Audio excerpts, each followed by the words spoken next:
Donc, on se retrouve aujourd'hui pour discuter des dividendes climat. Le programme, avant que je vous présente les intervenants, déjà de comprendre ce que sont les dividendes climat, puisque c'est un outil de mesure qui est assez nouveau et qui pose beaucoup de questions à différents acteurs qui peuvent se l'approprier. Et donc, on a la chance d'avoir Laura qui va venir présenter en détail ce que sont les dividendes climat. Et puis, nous, côté Corpo Karma, avec notre regard bureau d'études et cabinet conseil, on viendra plutôt vous présenter comment ce concept des émissions évitées peut se déployer dans les organisations, comment vous pouvez vous l'approprier en tant qu'entreprise avec vos produits et la capacité du coup à les traduire en dividendes climat. Et puis aussi en tant qu'acteur de la finance, puisqu'il y a un certain nombre d'acteurs de la finance qui sont là aujourd'hui, comment est-ce que de votre côté, vous pouvez traduire ce que font vos entreprises d'un point de vue impact positif climatique dans le cadre des émissions évitées, dans le cadre des dividendes climat. En troisième partie, ce sera au tour d'Alice, côté ADEME Investissement, de venir témoigner sur ce qui est déjà mis en œuvre, comment l'ADEME Investissement s'est approprié l'outil des dividendes climat, et puis avec quelle typologie d'entreprise. Voilà, et enfin, on vous laissera évidemment du temps pour poser vos questions et pouvoir réagir par rapport à ce qu'on vous aura présenté. Il y a un chat qui est ouvert, donc n'hésitez pas à poser vos questions au fur et à mesure, comme ça on pourra soit y répondre au cours de la présentation, soit partager nos réponses à la fin. Alors, sans plus tarder, petit tour de table des intervenants. Laura, si tu veux te présenter en deux mots. Merci Fanny, bonjour à tous et à toutes. Du coup, moi je suis Laura, je suis la directrice générale de l'association Dividende Climat. Thomas, ou Alice, pardon, pour démarrer. Oui, bonjour à tous. Alice Pégorier, donc je travaille chez Adam Investissement en tant que chargée d'affaires, plutôt dans l'équipe d'investissement, mais également sur les sujets d'impact. Et Bonjour à Thomas. toutes et à tous. Donc Thomas Gendron, le directeur conseil cofondateur de Corpo Karma. Moi, je me focalise principalement sur les thématiques de stratégie climat et d'éco-conception qui sont liées aujourd'hui avec le volet des dividendes climat et des émissions évitées. Parfait. Eh bien, pour démarrer, on va te laisser la parole, Laura, pour nous dire un petit peu plus qu'est-ce que exactement les dividendes climat, alors comment l'association est née, et puis comment est-ce que ça se déploie aujourd'hui, où est-ce que vous en êtes, et comment les différents acteurs peuvent se l'approprier.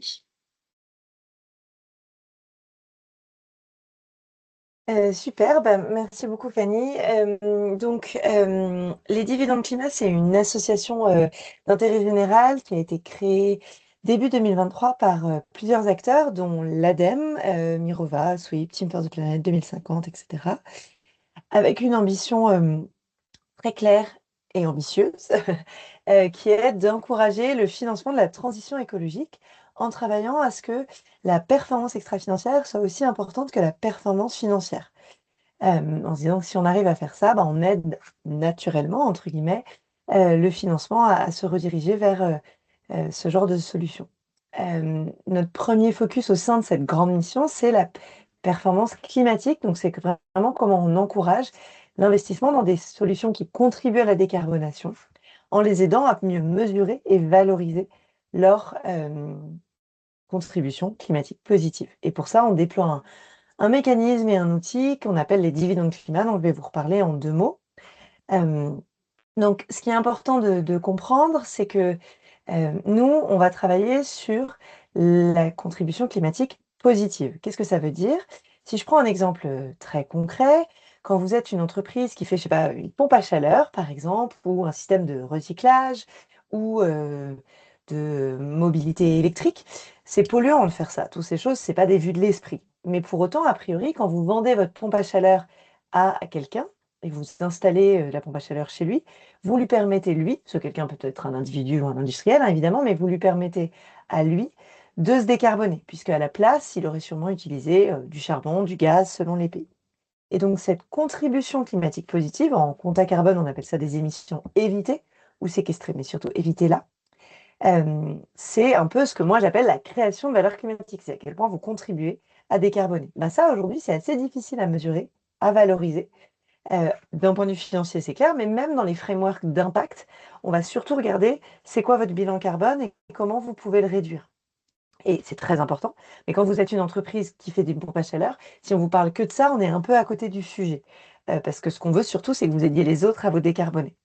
Et donc, le rôle des dividendes climat, c'est vraiment d'aider à mesurer et à valoriser cette contribution climatique positive pour que ça permette ensuite d'encourager le financement de ce genre de solutions. Donc très concrètement, les dividendes climat aident à faire ça avec deux axes principaux.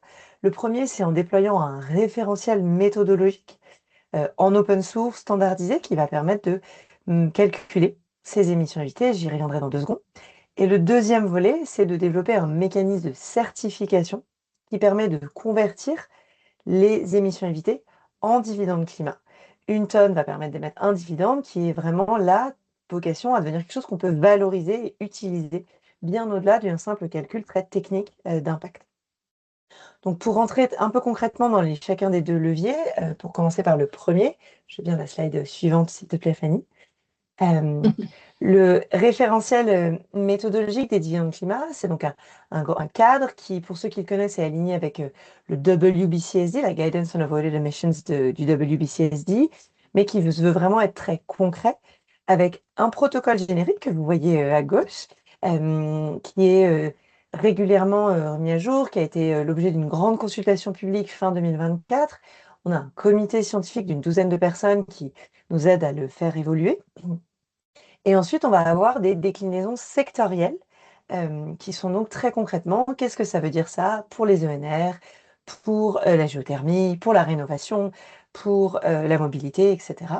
Nous, on appelle ça des cookbooks, ces déclinaisons, parce que l'idée, c'est que ça soit un peu comme un livre de recettes, c'est-à-dire que ce soit très, très concret et facile, en tout cas le plus facile possible, il y a des recettes plus ou moins compliquées, hein, à appliquer pour les entreprises ou les financeurs qui voudraient l'adopter. Et donc, tout ça, c'est en open source et utilisable par tout le monde. Et notre objectif premier là-dedans, c'est d'aider à l'harmonisation et à la diffusion de ces méthodes. Et c'est d'ailleurs dans ce contexte-là, notamment, qu'on forme des cabinets de conseil, comme on a eu l'occasion de le faire pour Corpo Karma avec Thomas, pour que tout le monde reparte de ces mêmes méthodes et qu'on arrête tous de réinventer des méthodes et qu'on aide à cette standardisation. Ça, c'est le premier levier de notre activité. Le deuxième, c'est donc ce mécanisme de certification qui va permettre de passer de 1 tonne de CO2 évité ou séquestré à un climate dividend qu'on va pouvoir vraiment valoriser, notamment auprès de ses financeurs. Ça fonctionne avec un process en 5 étapes, qui est sur la slide suivante. Le premier, c'est qu'il y a des règles d'éligibilité. Tout le monde ne peut pas rentrer dans le process, même si c'est très large. En gros, le critère principal à l'échelle de l'entreprise, c'est d'avoir fait un bilan carbone. On se dit qu'on ne parle pas de ce qu'on fait de bien si on ne sait pas ce qu'on fait de mal. Plan de transition quand on est une plus grosse boîte. Et ensuite, on regarde est-ce qu'on a des activités décarbonantes. Donc, par exemple, l'éligibilité à la taxo ou cité dans le rapport du GIEC directement. Dans ce contexte-là, une fois qu'on est une entreprise avec une ou plusieurs activités, on va pouvoir passer à l'étape 2 pour évaluer l'impact de ces activités. Ce qui est intéressant d'entendre juste là, c'est que du coup, qui peut rentrer dans ce process? Évidemment, une start-up ou orientée climat ou un pure player d'énergie renouvelable, bien sûr, mais aussi une PME, une ETI ou un grand groupe qui est sérieux sur sa décarbonation globale et qui déploie une ou plusieurs activités qui, elles, sont réellement décarbonantes. J'aurai l'occasion de revenir sur des exemples ensuite, mais pour en donner un dès maintenant, je sais pas, une PME qui est dans le bâtiment, qui fait à la fois du neuf qui ne décarbone pas particulièrement, mais de la rénovation, mais qui a fait un bilan carbone, elle peut rentrer et bien valoriser la contribution positive de l'activité décarbonation. Une fois qu'on est donc une entreprise éligible avec au moins une activité éligible, je vais garder pour l'exemple simple mon entreprise qui fait des pompes à chaleur, on va venir évaluer l'impact climatique positif de cette activité, de la pompe à chaleur, en utilisant le protocole ou surtout le cookbook, donc la déclinaison sectorielle appropriée. Tout ça, c'est formalisé dans un document standard, une déclaration. Et ensuite, ça va être audité par un tiers indépendant. Ce sont donc des auditeurs extra-financiers qu'on a accrédités et formés pour être sûr qu'ils savent tous ce qu'ils font. Si ça se passe bien, ça permet de convertir les tonnes de CO2 en dividendes climat, 1 tonne, un dividende, comme l'équation que je vous montrais précédemment. et qui sont émis sur un registre public, donc pour donner beaucoup de transparence, de crédibilité et de visibilité. Et dernière étape, ces dividendes vont être distribués aux financeurs de l'entreprise avec un split dette-capital au prorata de la part du financement. Ce qui est important de comprendre là, c'est que les dividendes climat, ce n'est pas de l'argent. C'est symbolique, ça représente des tonnes de CO2 évitées ou séquestrées. Mais on a choisi d'appeler ça des dividendes climat parce que pour nous, c'est comme un miroir du dividende financier, dans le sens où un dividende financier, c'est certes du cash, mais c'est aussi une preuve de création de valeur économique. Si vous ne créez pas d'argent, vous ne distribuez pas de dividendes. Ben là, un dividende climat, ce n'est pas du cash, mais c'est une preuve de création de valeur climatique qui va être retranscrite aux investisseurs. Pour compléter ce process, je pense que j'espère que vous le comprenez un peu là dans ce que je dis, mais les dividendes climat, c'est pas un label, c'est pas une certification ou un nouveau SBTI ou je sais pas quoi. C'est plutôt un indicateur, un data point qui vous permet de venir comptabiliser, évaluer une notion qu'aujourd'hui on ne sait pas trop faire, la création de valeur climatique, la contribution climatique positive, et donc qui va pouvoir être utilisée par d'autres, par exemple dans l'Impact Score ou dans la NetZI. Je veux bien que tu restes à la slide d'avant 2 secondes, merci. Mais aussi demain dans des évaluations des grilles, que ce soit des financeurs ou autres. C'est bon, tu peux passer à la slide d'après. Et très concrètement, en fait, on peut soit utiliser les dividendes climat en tant que tels, X dividendes climat, qui représentent X tonnes de CO2 évité, ou on peut aussi les utiliser dans des ratios de performance, comme les 3 qu'on vous présente là-dessus, qu'on a développés avec une série de financiers et de chercheurs, qui n'ont rien de révolutionnaire, mais qui permettent de rentrer dans une logique beaucoup plus d'évaluation économique et de performance et de comparabilité, plutôt que juste d'en faire un chiffre et justement une sorte de label. En 2 mots, les 3 trucs, c'est le Climate Dividends Efficiency, donc c'est les climate dividends sur le bilan carbone. Là, c'est vraiment la notion de rentabilité, d'efficacité carbone. Le deuxième, c'est le Climate Dividends Intensity, et donc là, ça permet vraiment de comparer les dividendes climat aux revenus, et donc d'avoir aussi une notion de à quel point vous êtes aligné en termes de business. Plus l'entreprise est alignée, plus c'est facile de la pousser en termes de croissance, puisque sa croissance économique ira de pair avec sa croissance climatique. Et enfin, un ROI climatique. Combien en tant qu'investisseur, en tant que financeur, vous recevez de dividendes climat, pour combien d'euros prêtés ou investis, pour justement mesurer l'efficacité climatique de l'allocation de votre capital. Slide suivante. Du coup, concrètement, la valeur que nous on apporte, c'est 2 choses. C'est vraiment d'aider à la standardisation de cette notion, à sa comparabilité, à sa fiabilité, et ensuite d'aider à créer un lien tangible et traçable entre cet impact et une logique financière. Et ça, c'est parce que, on parle d'un dividende climat et pas d'une émission évitée, parce qu'on l'intègre dans des ratios, comme je vous ai montré, qu'on l'intègre dans les process d'investissement. Et demain, on espère aussi de pouvoir l'intégrer dans la valorisation financière des entreprises, pour aider à la quantification d'une sorte de goodwill climatique, de green premium, qu'aujourd'hui on ne sait pas trop quantifier, et que là, la capacité d'une entreprise à générer du climat pourrait aider à quantifier. Très concrètement, juste pour finir sur des choses bien concrètes, pourquoi les entreprises utilisent des dividendes climat et qu'est-ce qu'elles en font? Déjà, ça leur permet de calculer plus facilement leurs émissions évitées de manière plus rigoureuse et plus solide. Mais derrière, elles peuvent en faire 4 choses principales. Tu vas faire défiler direct parce que je crois qu'il y a eu un doublon. Voilà. Ça permet de prouver son impact et de communiquer dessus de manière hyper transparente et hyper fiable. Je vais peut-être m'arrêter 2 secondes sur la question que je vois parce que je pense qu'elle est importante, parce que si ça, c'est pas compris, ça va peut-être rendre pas clair la suite, Pierre-Henri. Ce qui est important de comprendre, c'est si on prend donc l'exemple de pompe à chaleur, nous, ce qu'on cherche à valoriser, c'est les fournisseurs de solutions. Au même titre que c'est les fournisseurs de solutions qui gagnent de l'argent quand ils vendent la solution, c'est les fournisseurs de solutions qui aident à la décarbonation. Mais une des particularités de la méthodo et de l'approche Climate Dividend, c'est qu'on vient justement reconnaître tous les acteurs de la chaîne de valeur. Donc, on pourra vous partager, on a fait une petite BD exprès d'ailleurs sur les cas de l'exemple de la pompe à chaleur qui pourra être assez utile, je le mettrai en lien après. Mais concrètement, l'impact de vendre une pompe à chaleur, c'est pas tant de vendre une pompe à chaleur, c'est de permettre qu'il y ait 1 kWh de chauffage qui soit moins carboné que la moyenne des kilowattheures de chauffage. Donc ça, c'est l'impact final. L'utilisateur, celui qui a acheté cette pompe à chaleur ou le kilowattheure, lui, cette décarbonation, il va déjà pouvoir la retranscrire dans la baisse de son propre bilan carbone, scope 2 ou 3, selon où c'est intégré dans son process. Mais en revanche, aujourd'hui, le fournisseur de solutions, la personne qui lui a vendu la pompe à chaleur, elle ne peut pas trop le valoriser.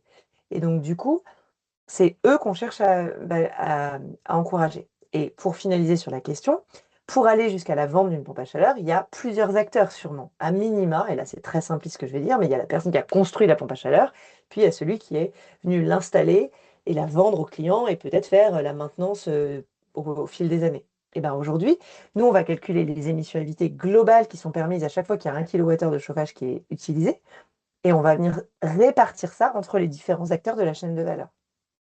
Même exemple, quand vous faites une centrale de panneaux photovoltaïques, il faut à la fois la personne qui a construit le panneau, il faut la personne qui a construit la centrale, il faut le raccordement au réseau et il faut l'opération et la maintenance. Chacun va récupérer un petit bout et va pouvoir vraiment du coup communiquer sur son impact de manière très précise. Et c'est d'ailleurs typiquement pour reprendre le point et reprendre le fil de la présentation, mais c'est justement ça qui est intéressant dans l'approche d'Ion Climat, c'est que ça permet aussi d'être très précis et pas juste ah bah oui, je participe à un marché qui décarbone de temps. Bon, super, mais ça ne montre pas ma propre performance. Donc là, ça vient montrer la performance des gens qui délivrent, et c'est eux qui, derrière, pourront distribuer aux financeurs. Donc le financeur, il n'émet pas des dividendes climat, il peut en recevoir en tant que financeur. On pourra revenir plus en détail, Pierre-Henri, si ce n'est pas clair là-dessus.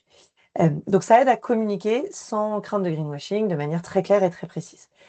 Deuxième utilisation principale, il y en a d'autres, mais c'est de l'utiliser dans la stratégie commerciale, dans le business de manière très concrète. Là, l'exemple, et dans la présentation, quand vous l'aurez ensuite, vous pourrez avoir les vidéos de témoignages, mais c'est l'exemple d'une PME dans la rénovation, dans le bâtiment, qui a notamment une filiale Iris de rénovation, et c'est le monsieur au milieu, c'est le responsable de la décarbonation, de la filiale rénovation, et lui, il s'en est vraiment emparé comme un argumentaire commercial auprès de ses clients pour se différencier. Et ça, c'est hyper intéressant parce qu'on passe, c'est plus un truc RSE, c'est vraiment un axe de différenciation commerciale, aussi pour remplir les conditions d'appel à projet, etc. Et puis, ça peut aussi être utilisé dans les dashboards opérationnels. Le ratio Climate Dividends Efficiency, Climate Dividends sur Carbon Footprint, ça peut venir, et par exemple Decathlon le fait déjà maintenant sur ses vélos, ou dans l'infra, ça peut être intéressant, dans de l'arbitrage de projet. Ça ne vient pas remplacer l'arbitrage économique, mais ça vient compter quand même. Troisième intérêt, en tout cas troisième gros cas d'usage, c'est l'utilisation, on va dire RH au sens très large, les dividendes climat. Alors ça peut être un truc intéressant en marque employeur, mais surtout c'est un levier hyper puissant pour engager les collaborateurs et valoriser en impact les choses. Et en fait, c'est une approche positive, donc c'est beaucoup plus porteur, beaucoup plus sexy, agréable que de dire juste un questionnaire RSE qui va encore dire tout ce qu'on fait mal. Je schématise, mais c'est l'idée. Et nous, on a eu vachement ce retour, notamment de PME ou de TI industriels dans lequel il n'y a pas tout le monde qui est à fond sur le climat. Et pour lequel là, c'était peut-être complexe à faire, mais c'était vachement plus positif. Et puis avec la dimension distribution des dividendes climat, il y a l'actionnariat salarié aussi qui peut être hyper intéressant à activer. Et enfin, le quatrième grand sujet, c'est évidemment de soutenir la stratégie financière, à la fois en se disant le KPI Climate Dividends, je vais pouvoir l'utiliser pour répondre à des demandes de mes financeurs. On a de plus en plus de banques qui sont prêtes à reconnaître les dividendes climat comme un KPI pour l'indexation des taux d'intérêt de prêts, soit de SLL, SLB, Sustainability Linked Loans, Linked Bonds ou du financement structuré. Alors que jusqu'à là, elles ne voulaient pas trop le faire sur les émissions évitées parce que compliqué, parce que foireux, parce que flou, parce que etc. Et puis on a aussi des investisseurs qui le demandent en KPI, et donc ça permet à minima d'accélérer la levée de fonds, de prouver son engagement. Puis évidemment, demain, l'idée, c'est que ça permette aussi d'encourager la valorisation financière. Voilà pour les cas très concrets. Sur les institutions financières, on a la chance d'avoir Alice, donc je ne vais pas y passer 4 heures non plus, mais on a de plus en plus d'institutions financières qui l'utilisent avec, dans leur rapport d'impact, dans l'engagement, dans des KPI, et de plus en plus même dans des démarches un peu de mesure et d'évaluation de performance. Ça, c'est un exemple d'Euraseo qui montrait aussi à quel point c'était important cette dimension de certification et d'audit, parce qu'aujourd'hui, tous les fonds, tout le monde fait un peu des trucs à sa sauce, et donc que ce soit en com ou auprès des institutions financières, des LPs, ça reste encore peu crédible parce qu'il y a ce manque de standardisation, et c'est vraiment quelque chose auquel les dividendes climat répondent. Ça, c'est l'écosystème un peu de manière large qui croît. On est une initiative récente, mais qui croît quand même assez vite.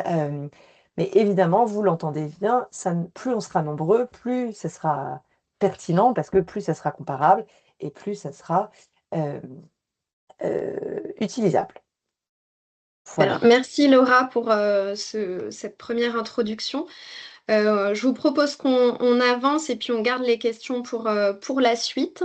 Thomas, est-ce que du coup tu peux nous dire au sein de Corpo Karma finalement comment est-ce que ça s'inscrit dans les accompagnements finalement qu'on a pu avoir avec nos clients, comment ça fait du sens et du coup comprendre un petit peu plus ce concept d'émission évitée par rapport à ce qu'on a pu aborder dans le cadre des analyses de cycle de vie produit.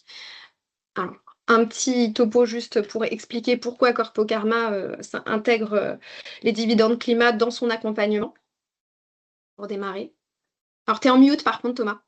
Oui, on s'est fixé comme mission donc, d'accélérer l'intégration du développement durable au cœur des organisations, au cœur des entreprises. Et ça, il y a deux volets. Il y a le volet modèle d'affaires, produits et services d'une entreprise. Et pour joindre ce que disait Laura, parfois c'est compliqué pour des PME de se dire comment je peux avoir plus d'impact dans mon business plutôt que de dire je dois juste réduire mes émissions. Mais c'est comment je peux avoir des solutions à impact positif. Et ça, c'est vraiment quelque chose qui résonne fortement en interne avec les collaborateurs notamment. Et puis, il y a le volet aussi, bien sûr, modèle organisationnel. Et en discutant avec pas mal de nos partenaires ou de nos clients en termes de fonds d'investissement et de banque, forcément, les dividendes climat, c'est un des éléments qui est arrivé assez rapidement sur le sujet ou les émissions évitées. Et c'est pour ça que ça nous paraissait intéressant aujourd'hui de le faire. Donc aujourd'hui, ce qu'on voit, il y a trois axes majeurs vraiment pour accélérer la lutte contre le réchauffement climatique, que ce soit pour les entreprises ou pour les fonds. Je vais vous donner quelques exemples et on viendra zoomer sur deux exemples précis par la suite. Il y a le premier de se dire, je vais engager ma chaîne de valeur dans la décarbonation, que ce soit en embarquant ses participations et ses fournisseurs, c'est des choses qu'on fait avec Bonhomme Bâtiment, Sanofi ou Amundi, ou de se dire aussi, dans le cadre de mes achats, je vais intégrer l'empreinte produit dans mes décisions d'achat, avec le développement notamment des PCF, des Product Carbon Footprint, et comment je fais de la co-innovation aussi avec mes fournisseurs, parce que j'ai un PCF en 2025, mais ma question c'est qu'est-ce qui se passe en 2030 et en 2035, et comment on peut avoir des programmes de co-innovation dans le temps long pour réduire les émissions sur l'ensemble de la chaîne de valeur. On ne peut pas bouger tout seul, et c'est pour ça que Pierre-Henri, votre question et la réponse de Laura est vraiment intéressante. Il faut que tout le monde bouge, et il faut que tout le monde puisse être récompensé pour pouvoir aller de l'avant. Le deuxième volet, c'est vraiment de mettre l'éco-conception au cœur de sa stratégie produit. Comment j'éco-conçois systématiquement dans mon processus de développement produit pour se différencier, mais c'est souvent aussi une question d'amélioration de la résilience. Et puis, il y a aussi la question de comment je change ma stratégie produit et mes choix et mon modèle d'affaires lié à ça. Donc là, on accompagne un certain nombre d'acteurs. Et ce qui est intéressant, c'est que c'est soit l'entreprise directement, soit aussi le financeur, par exemple avec les établissements Peugeot Frères qui ont une stratégie climat au niveau du fonds et qui aident leurs filiales, ici Jules Beau ou Peugeot Saveur, à travailler sur ces volets-là. Ça peut être aussi un axe pour vous en tant que fonds d'investissement. Et le dernier point qui nous intéresse vraiment spécifiquement aujourd'hui, c'est comment j'accélère finalement les solutions à impact en valorisant les émissions évitées. Et donc là, il y a un volet de j'ai déjà une solution à impact, comment je valorise, mais parfois aussi comment je peux repenser mon modèle d'affaires pour créer des émissions évitées à partir d'un secteur d'activité similaire. Je vais vous donner deux exemples. Le premier, c'est dans le reconditionnement. Donc là, de base, on est déjà sur un modèle de service qui est à impact. Donc là, c'est une entreprise qui s'appelle Envie, qui fait du reconditionnement d'équipements électroménagers. Et la question qui nous posait au départ, c'est comment je peux valoriser, mais est-ce que j'améliore par rapport à du neuf? Bon, la réponse était relativement claire, mais à quel niveau et comment je peux communiquer pour encourager mes clients? Et de se dire comment je peux communiquer avec robustesse sans greenwashing. Donc ici, les dividendes climat n'existaient pas encore, ou c'était la genèse, donc on a plutôt fait une ACV avec un panel de revues critiques, c'est-à-dire des experts qui se mettent autour de la table pour valider finalement les émissions évitées. Et maintenant, on va pouvoir aussi utiliser, ou je l'espère dans un futur assez proche, avec un nouveau cookbook second hand, la partie émissions évitées. Si tu peux avancer, Fen. Donc, premier enjeu, c'est de bien poser le cadre méthodologique et d'être robuste. Donc, nous, on s'est basé sur des études de l'ADEME et des discussions avec l'ADEME autour des produits reconditionnés qu'ils avaient fait notamment dans l'électronique. Et là, on espère que dans pas longtemps, je ne sais pas, Laura, si tu peux nous dire s'il y a une date prévue de sortie. Oui, carrément. Le lancement du groupe de travail Circularité qui regroupe les activités de reconditionnement, réparation, location et seconde main a été fait hier. Et donc là, cette année, on formalise un peu ça avec pas mal d'entreprises. Il y a les Decathlon, Vestiaire Co, Boulanger, Jouga, enfin plein de monde de représentants de EC 2027 pour aboutir à un cookbook à la fin du S1 Voilà. 2026. Donc, on va arriver dans pas très longtemps à essayer de simplifier ce calcul-là. Ce qu'il faut savoir, c'est qu'une fois qu'on a posé ce cadre robuste, c'est que lorsqu'on parle de reconditionner, il y a toujours la question de la première vie. Est-ce que je reconditionne une fois que le produit il a déjà eu 3-4 ans dans le cas d'un PC, ou peut-être 5 à 10 ans dans le cas d'un lave-linge ou d'un réfrigérateur? Parce que finalement, si on reconditionne un produit au bout d'un an, peut-être qu'on aurait dû le laisser vivre sa vie et on ne peut pas valoriser autant d'émissions évitées.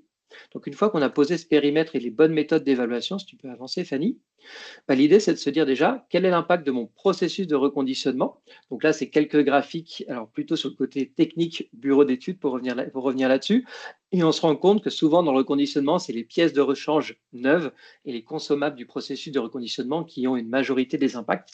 C'est les barres bleues et grises que vous voyez sur la gauche. Et puis derrière, on vient comparer finalement un équipement neuf, un processus de reconditionnement classique. Si, par exemple, dans le cas d'un lave-linge ou d'un réfrigérateur, il a fait toute sa durée de première vie, qui est souvent le cas avec Envie, là, on se rend compte qu'on passe de 100%, la barre de droite réfrigérateur neuf, à un scénario de référence qui est un peu moins de 5%. Donc, on divise les émissions très, très fortement. Et si on vient prendre une première vie, c'est-à-dire on vient reconditionner un réfrigérateur aux 3/4 de sa première vie, finalement, on se rend compte on améliore l'impact très fortement, on le divise pratiquement par 3 en prenant ce reste à charge de première vie et quelques pourcents du processus de reconditionnement. Donc ça, c'est le premier exemple. Le deuxième, donc là, c'est un petit peu différent, c'est avec un fabricant de jouets. Et donc, on travaillait avec eux pour identifier les pistes d'éco-conception sur plusieurs de leurs gammes de produits. Il y a des pistes d'éco-conception autour du design, de la matière, du packaging et de la relocalisation. Vous voyez le petit graphe en bas pour une relocalisation de puzzle entre la Chine et la France. Et finalement, la conclusion à laquelle on est arrivé, c'est que peut-être qu'il fallait réévaluer le modèle de production et le modèle de vente pour arriver à améliorer l'impact. Si on prend un jouet, je ne vais pas vous connaissez ça très bien, clairement, les impacts ils viennent de la matière, de l'approvisionnement, de la fabrication et un petit peu de la fin de vie. Donc, on peut essayer d'éco-concevoir autant qu'on veut, mais au bout d'un moment, c'est quand même lié à la matière. Il y a un contexte particulier dans le cas des jouets, c'est que les enfants, ils ont besoin d'une forte diversité de jouets pour se développer, mobiliser leurs sens et leurs compétences. On ne peut pas leur donner un et en espérer qu'il dure 3, 4, 5 ans. Ça ne marche pas comme ça. Le deuxième point, c'est que les besoins des enfants, ils évoluent vite. Vous ramenez un jouet, 2 semaines, 1 mois, et il faut passer au jouet suivant. Et le troisième point, c'est que les besoins, ils sont vraiment spécifiques à chaque âge. Et qui dit besoin spécifique et besoin de développement des enfants, fait qu'on peut avoir des designs évolutifs, mais souvent, il faut des designs adaptés à chaque âge, entre un nouveau-né qui a quelques semaines, quelques mois, un enfant de quelques années. Et donc là, l'enjeu clé, c'est comment on allonge la durée d'utilisation du jouet. Et le point clé, c'est de se dire vraiment comment on peut faire circuler ce même jouet finalement entre plusieurs enfants. Comme ça, le jouet, il a une durée de vie de peut-être de 2-3 ans en fonction de la robustesse du jouet. Il a peut-être fait 10, 15, 20 enfants plutôt que d'en faire un et d'avoir fini dans un placard, peut-être 2 ou 3 avec les cousins, les cousines, les amis. Mais dans tous les cas, pas 10, 15. Le jouet va passer la majorité du temps dans un placard. Et là, ce qu'on est capable de faire finalement, c'est de travailler avec nos clients pour tester le marché, évaluer ici avec les familles, pas directement les enfants malheureusement, c'est un peu difficile, mais avec les familles et les parents, quels sont les points clés de ce nouveau business model, quel pourrait être le parcours client à mettre en place et quel modèle économique on pourrait mettre en place derrière pour évaluer aussi la pertinence économique d'un modèle. Et une fois qu'on a la pertinence économique et potentiellement des dividendes derrière, comme l'évoquait Laura, la question c'est quelle est la plus-value climatique de ce modèle-là? Et ce que vous voyez sur la partie droite, c'est donc le résultat d'une ACV sur 6 indicateurs. Le changement climatique, c'est le troisième en partant de la gauche. Un scénario où on vient faire une rotation de 10 jouets. Finalement, sur le changement climatique, on divise presque par 5 l'impact en prenant en compte la fabrication du jouet, sa logistique, son reconditionnement et la fin de vie du jouet. Et là, on voit qu'on peut vraiment avoir un impact significatif en prenant en compte aussi des modèles circulaires et en passant d'une économie de la vente à une économie, ce qu'on appelle fonctionnalité et coopération ou plus simplement de la location. Et donc ça, c'est vraiment aussi intéressant à valoriser. Il y a pas mal d'entreprises qui peuvent, sur leur modèle, essayez aussi de le tordre, passer d'un modèle de vente à un modèle circulaire et commencer à créer des émissions évitées. Et ça fait partie typiquement des éléments qu'on peut retrouver dans la taxonomie ou dans les rapports du GIEC. Avec ces deux exemples, n'hésitez pas si vous avez des questions, on pourra y revenir plus tard. Comment on peut démarrer? Premièrement, l'idée, c'est peut-être déjà de tester votre éligibilité aux dividendes climat. Donc pour ça, vous pouvez nous contacter l'équipe des dividendes climat et de se dire, est-ce qu'a priori mon produit est éligible ou non? Dans le cas où vous êtes éligible, ce qu'on va faire, c'est évaluer les émissions évitées. Soit il y a un cookbook, et donc là, c'est relativement cadré et un petit peu plus simple. Soit il n'y a pas de cookbook, il faut repartir de la méthodologie générique, et ici, il faut plutôt faire des ACV comparatives. Une fois que vous avez fait votre dossier, donc SDD, Solution Detail Document dans le cadre des Climate Dividends, vous allez pouvoir valider vos claims avec le processus qu'évoquait Laura tout à l'heure. Et si votre claim est accepté, vous pourrez distribuer des dividendes climat. Tu peux revenir, oui. On vous encourage fortement, une fois que vous avez évalué vos émissions évitées, à quand même faire une passe sur de l'éco-conception pour pouvoir maximiser vos émissions évitées, parce qu'on trouve avec la plupart de nos clients un certain nombre de gisements d'économies d'émissions. Vous n'avez pas forcément réalisé au départ si vous n'êtes pas vraiment fait une ACV détaillée. Donc c'est intéressant de passer par cette étape-là également. Il y a un deuxième cas, c'est que potentiellement vous n'êtes pas éligible.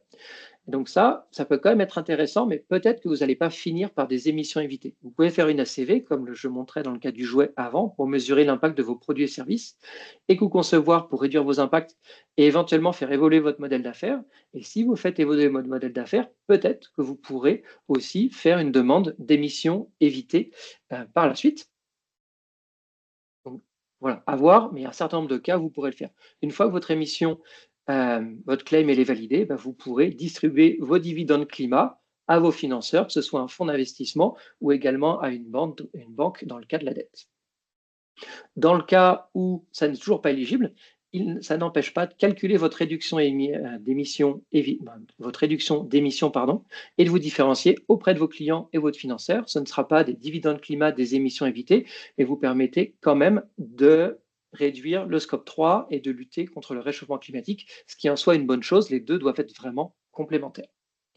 Et en imaginant que votre claim soit rejeté, potentiellement c'est parce que vous n'êtes pas totalement éligible, vous pouvez passer sur la partie calcul de réduction d'émissions à droite, ou alors que votre claim n'était pas suffisamment structuré, et dans ce cas-là, vous pouvez repasser sur la partie évaluer vos émissions évitées et refaire une nouvelle soumission. Je me permets juste un élément là-dessus, Thomas. Enfin, a priori, normalement, le travail que nous, on fait en amont pour vous aider et que fait Corpo Karma, si vous travaillez avec eux, c'est pour qu'il n'y ait pas que vous ne soyez pas validé. Enfin, si vous n'êtes pas éligible, on vous le dira très vite pour pas que vous vous lanciez dans la mauvaise branche présentée par Thomas.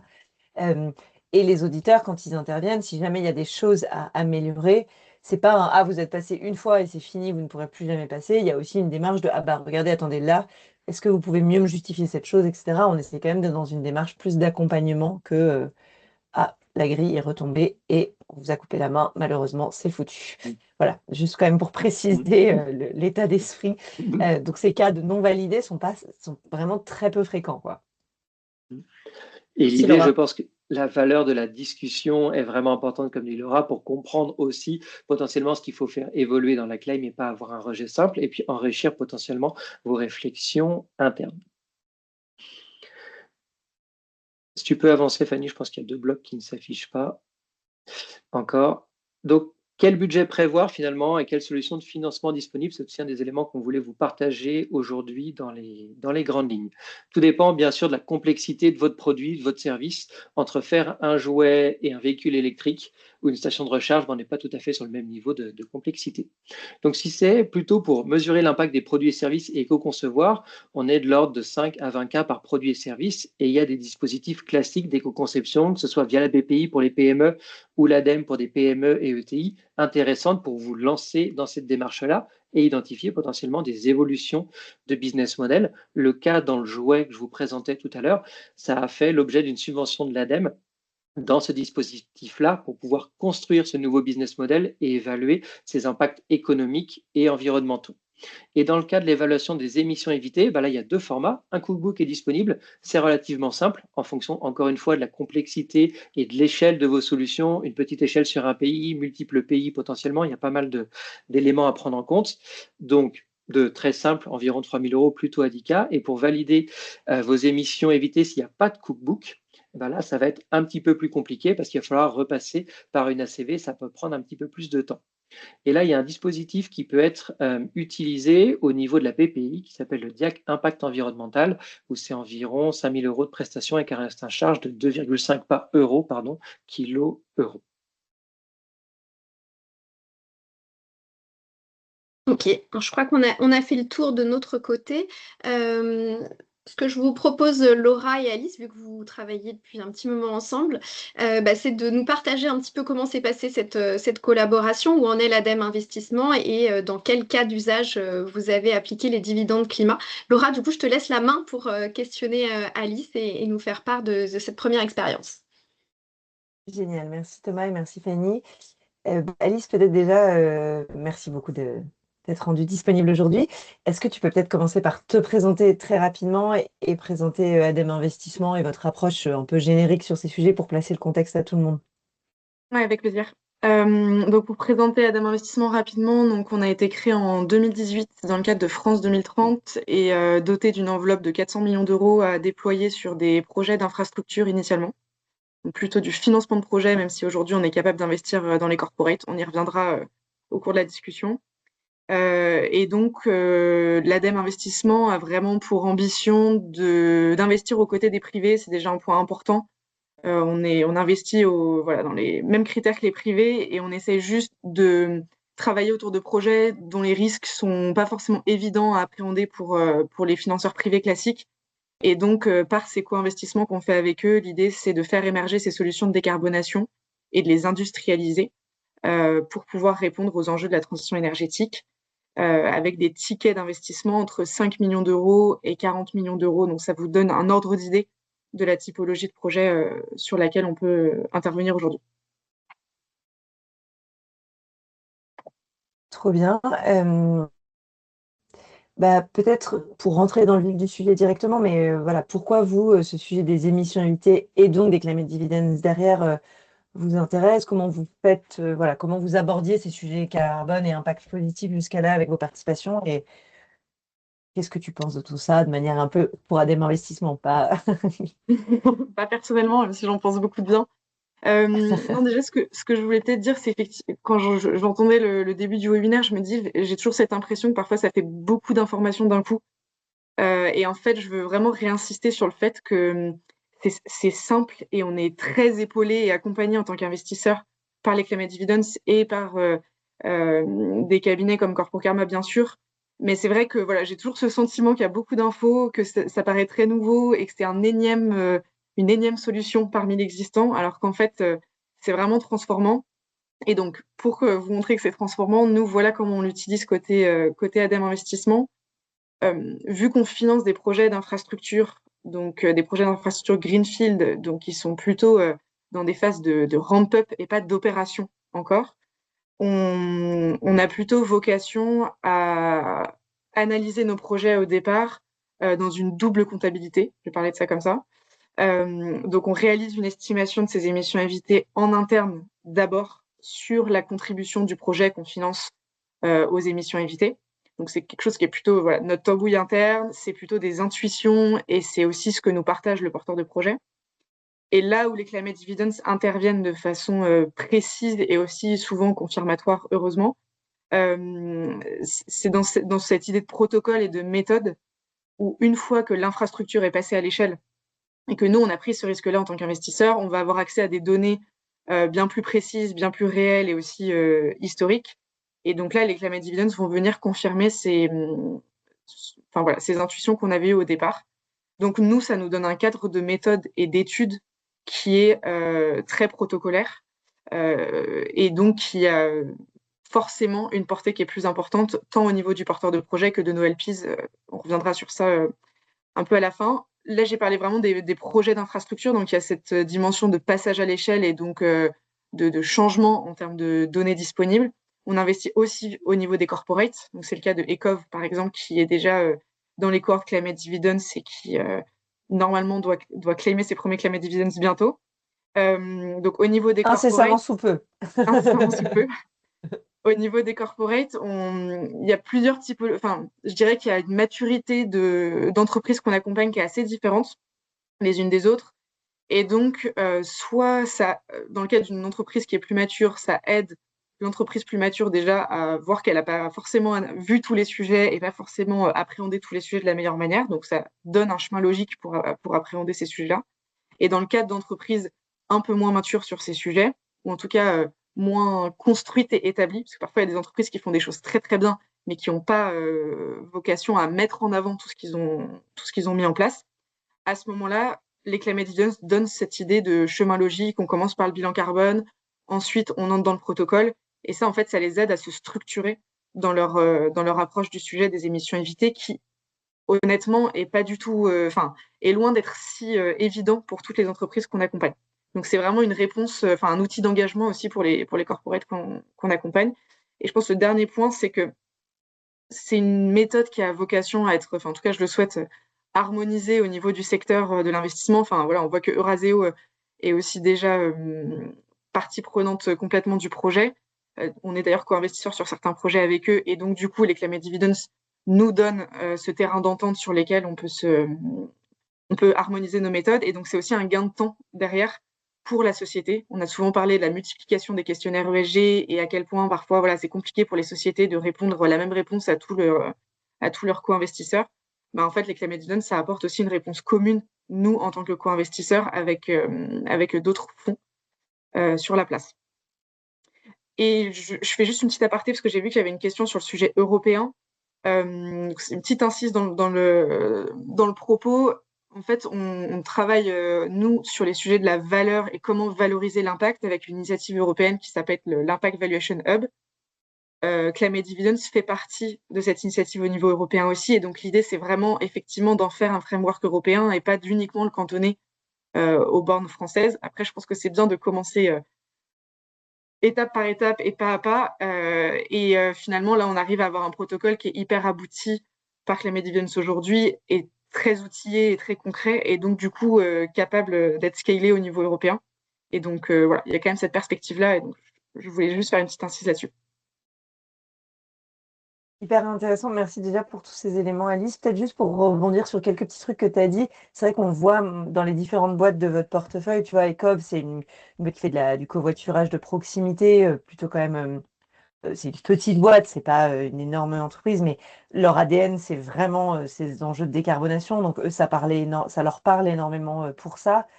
Je pense aussi à, voilà, vous êtes investisseur chez Ardern, donc une boîte cotée dans la géothermie, là qui représentait plus peut-être l'exemple que tu disais d'une boîte qui est quand même plus mature, qui est by design dans ce secteur, donc qui l'a toujours un peu fait, mais pas vraiment. Et ben aujourd'hui, on a impliqué cette année d'autres acteurs de la géothermie, parce qu'en fait, il y a cette notion de comparabilité, au-delà même du chiffre, en fait, si on arrive à en faire des ratios comparables qui permettront peut-être demain à Arverne de dire moi je suis particulièrement bon dans mon secteur sur ces ratios, c'est intéressant pour les investisseurs, mais c'est intéressant aussi pour eux, pour piloter, pour faire des choix. Et on voit qu'il y a, voilà, ça c'est un peu les deux niveaux.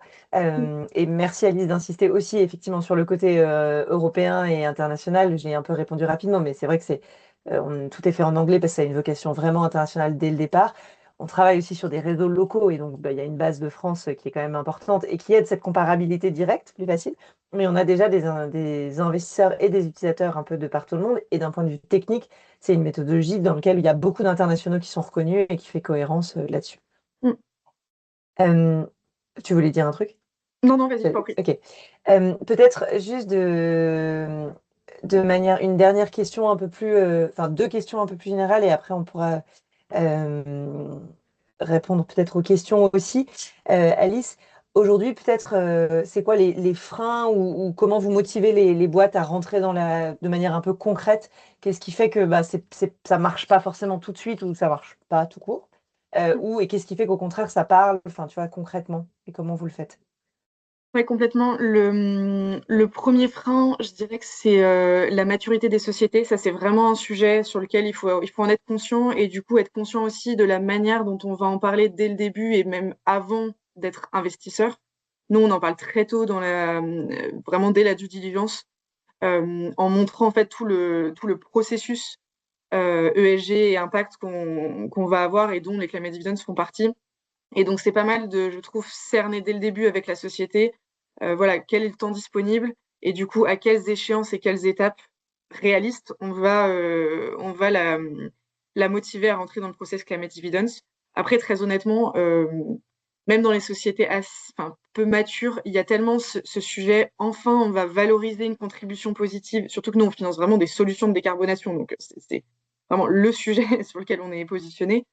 Il y a toujours un peu cette lumière qui s'allume dans les yeux et voilà, qui est déjà convaincu en disant ah oui, ok, comment je vais pouvoir en fait en faire quelque chose sans en faire justement du greenwashing. En fait, c'est ça qui les intéresse, c'est que bah, voilà, on est quand même ADEME, on porte le nom ADEME, nous côté financier, et donc eux viennent aussi nous solliciter en ayant cet accompagnement, je pense encore plus particulièrement sur ces sujets d'impact. Et donc le fait que voilà, on le valorise et que ce soit un sujet partagé par le secteur privé aussi fait que tout le monde se met d'accord et donc même ces sujets, enfin ces sociétés qui n'ont pas forcément une maturité très poussée sont déjà en fait prêtes à rentrer dans le sujet. Le deuxième point, c'est que quand on est un investisseur infra, donc ça c'est très particulier, je ne sais pas s'il y a des personnes qui écoutent qui sont dans le même cas que nous, c'est que vu qu'on investit dans des sociétés qui sont en ramp-up et pas forcément en opération, Climate Dividends vient plutôt répondre justement aux sociétés qui sont déjà en opération, parce que ça se base sur des données réelles. Alors, Oui, non, mais Laura oui, oui, viendra vas-y, nuancer mais ça sûrement me fait ça. réfléchir, mais tu as raison, bien sûr. Et donc, du coup, nous, la partie, mais pour le coup, on est totalement OK avec Climate Dividends, on en a déjà parlé plein de fois. Le besoin que ça couvre pas forcément, c'est le côté on investit au départ en tant qu'investisseur infra dans une société qui est en phase de ramp-up et donc du coup on prend un risque de financer une société où il n'y a pas grand-chose au début. Et donc du coup l'idée c'est de se dire une fois qu'elle passe en opération et donc qu'elle produit des émissions évitées, à ce moment-là j'ai aussi le droit moi en tant qu'investisseur historique à des émissions évitées. Ça c'est un petit sujet voilà, sur la méthode mais dont on Et ça me est... permet peut-être de rebondir, Ouais, Alice, vas-y. parce que c'était pas mal une question en fait sur cette histoire d'attribution. Ouais. En fait, ça rejoint ça. Je pense que c'est hyper important de le comprendre. Pour le coup, alors, ce qui est sûr, c'est que les dividendes climat, c'est des émissions évitées réelles. C'est-à-dire que c'est vous distribuez des dividendes quand vous avez évité des émissions, quand il s'est passé quelque chose. Comme des dividendes financiers, vous ne les distribuez pas tant qu'il ne s'est rien passé. Ce qui ne vous empêche pas d'ailleurs de faire des BP de projection de dividendes financiers et donc de faire des BP de projection de dividendes climat ou autres. Euh, une fois qu'on a dit ça, l'autre élément qui est important de comprendre, c'est nous, ce qu'on cherche à faire, c'est justement à valoriser tous les acteurs d'une chaîne de valeur. Donc sur l'infra, c'est un super exemple. Merci Alice de le mettre sur la table. Euh, et je vais prendre, au lieu de prendre la pompe à chaleur, je vais vraiment prendre un vrai exemple d'infra sur une centrale de panneaux photovoltaïques.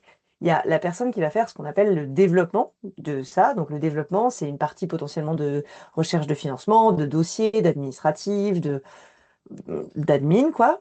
Il y a la construction de la centrale qui repose souvent sous la sous-traitance de quelqu'un qui a fait les panneaux solaires. C'est rarement le constructeur global qui fait lui-même les panneaux solaires. Il y a même les inverteurs, en français, c'est les onduleurs, je crois, qui est vraiment la partie très importante.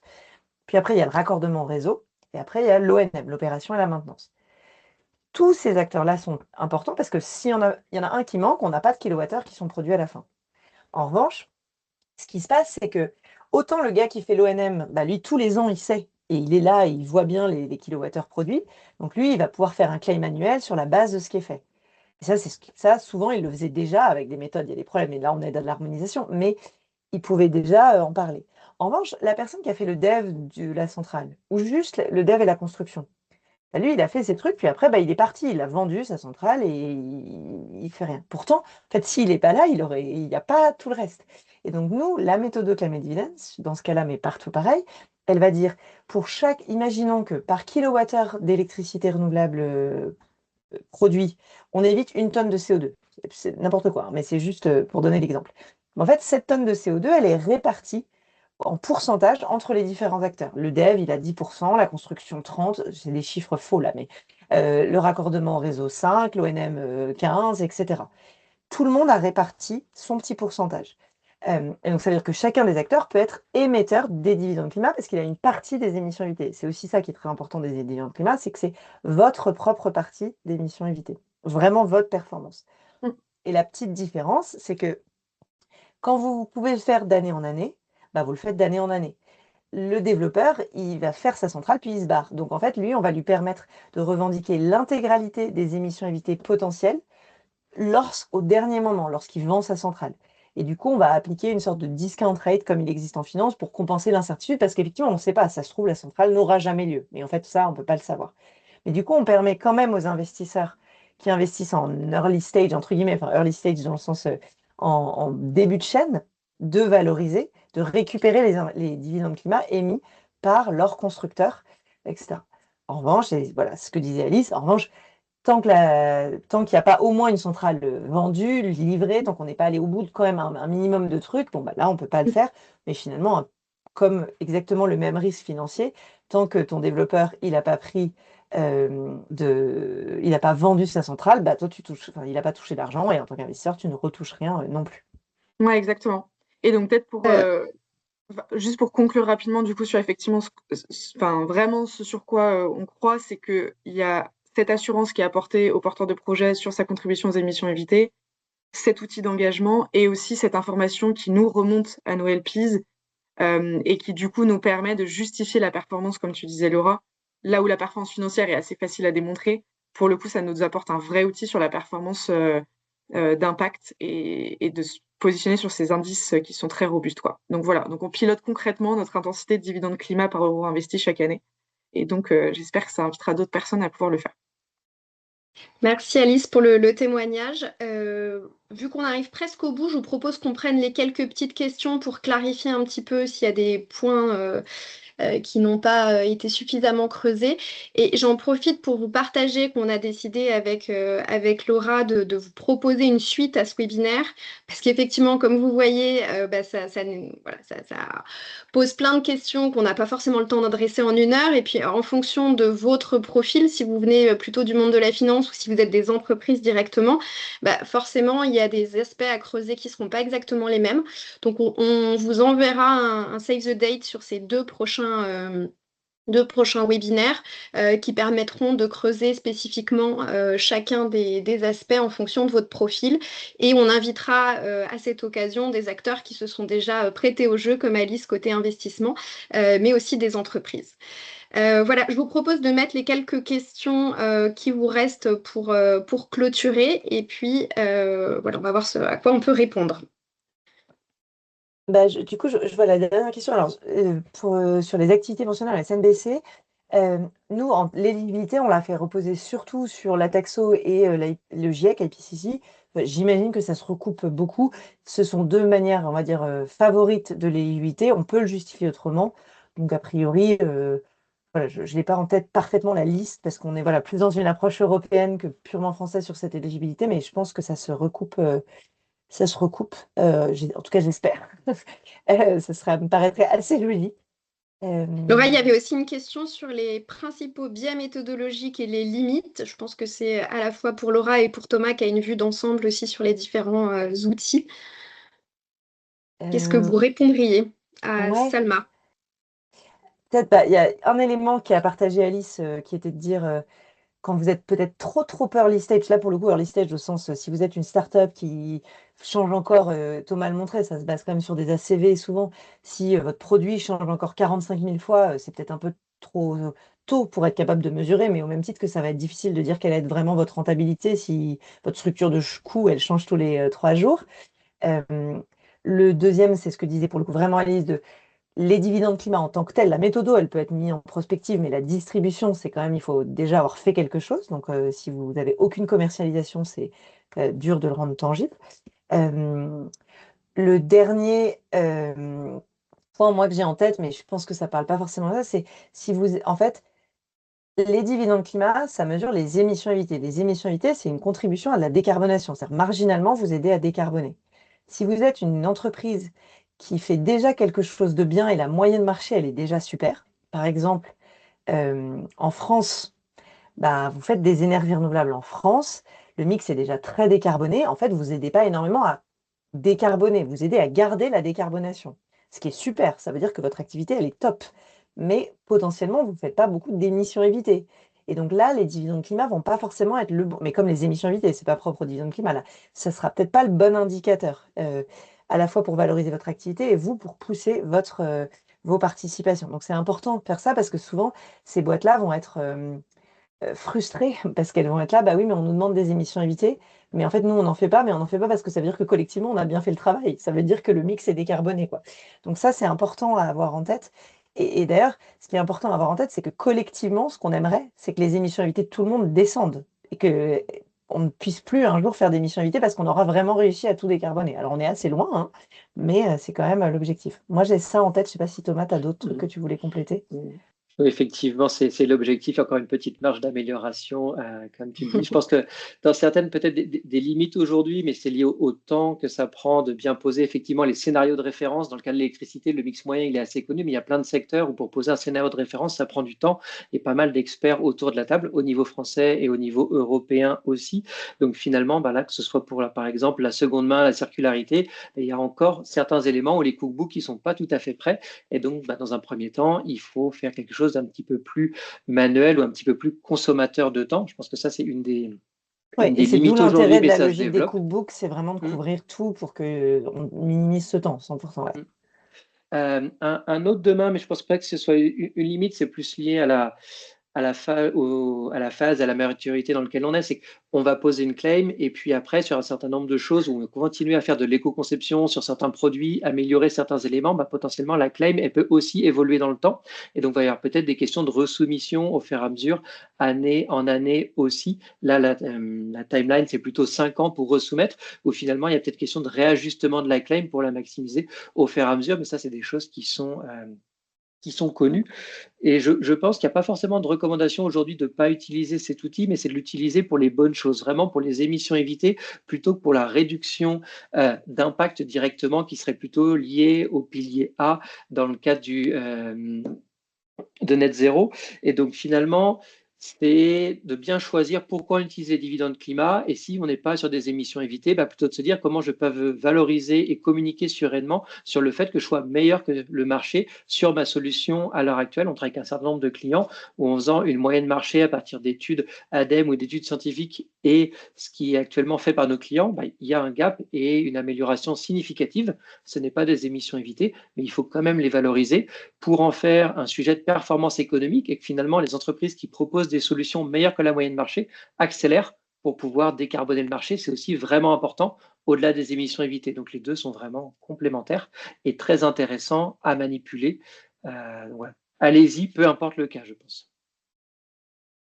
Est-ce que Laura, tu veux prendre la dernière question de Didier sur c'est une question compliquée, CO2. elles ne sont pas forcément exclues, ça dépend de comment c'est utilisé ou autre. Avec grand plaisir pour en discuter plus en détail, Didier, si vous voulez. Mais je pense que ce n'est pas une question rapide de fin de séance, mais pas forcément du tout. Ça peut être très complémentaire. Voilà. Peut-être moi, je voulais juste dire en 2 mots, pour ceux qui sont encore là, un peu tout petit peu de perspective. Un de nos grands objectifs cette année, à la fois côté investisseur et côté corporate, c'est de travailler sur des benchmarks, de créer vraiment ces benchmarks des différents ratios et des référentiels et de faire potentiellement une sorte de remise un peu de prix en septembre des meilleurs ratios, des meilleures entreprises, des meilleurs investisseurs. Et donc, c'est l'année particulièrement pertinente pour se lancer et pour tester parce que vous alimenterez vous-même ces référentiels et ça vous permettra éventuellement d'être mis en avant, mais surtout, ça permettra vraiment d'avoir ça. Et comme le disait Alice, je pense que dans la valorisation aussi des LPs derrière, plus on a de benchmarks, plus c'est crédible. Parce qu'en fait, aujourd'hui, si on ne sait pas ce que ça vaut, un ROI de 4, bon, ben, si ça nous fait une belle jambe, c'est un peu limité. Donc, il faut qu'on passe au-delà de simplement des acteurs engagés comme Adam Investissement de manière plus large pour que ça puisse devenir une bonne pratique marché, quoi. Voilà, Merci Alice. pour ce partage. Alice, tu voulais conclure un petit mot? Non, je pense que, voilà, nous, on cherche des outils concrets. Voilà, on a les mains dans le cambouis en tant qu'investisseur et moi particulièrement dans l'équipe d'investissement. Et donc, voilà, c'est assez rare, je trouve, d'avoir des outils qui sont aussi concrets et autant pour nos participations que côté investisseur. Donc, vraiment, on le recommande plus. Et effectivement, il faut que ce soit massifié, comme le dit Laura, pour qu'on ait de vrais benchmarks. Comme on a eu pour la valo financière de nos boîtes, la valo climatique doit aller dans le même sens. Et pour compléter ce que dit Alice, c'est très concret, mais aussi très simple à utiliser. Les cookbooks, c'est vraiment très structuré et vous allez vous y retrouver relativement rapidement. Super, merci pour l'enthousiasme partagé. Du coup, on vous enverra le support de restitution dans la foulée et puis les invitations pour ceux que ça intéresse pour continuer à creuser le sujet. Et nous, côté Corpo Karma, on reste à votre disposition aussi pour voir comment ça peut s'intégrer dans votre stratégie d'impact. Est-ce que c'est pertinent? À quel moment il faut le faire? Et voir par quel processus on pourra passer ensemble si besoin. Merci à tous. Bonne journée.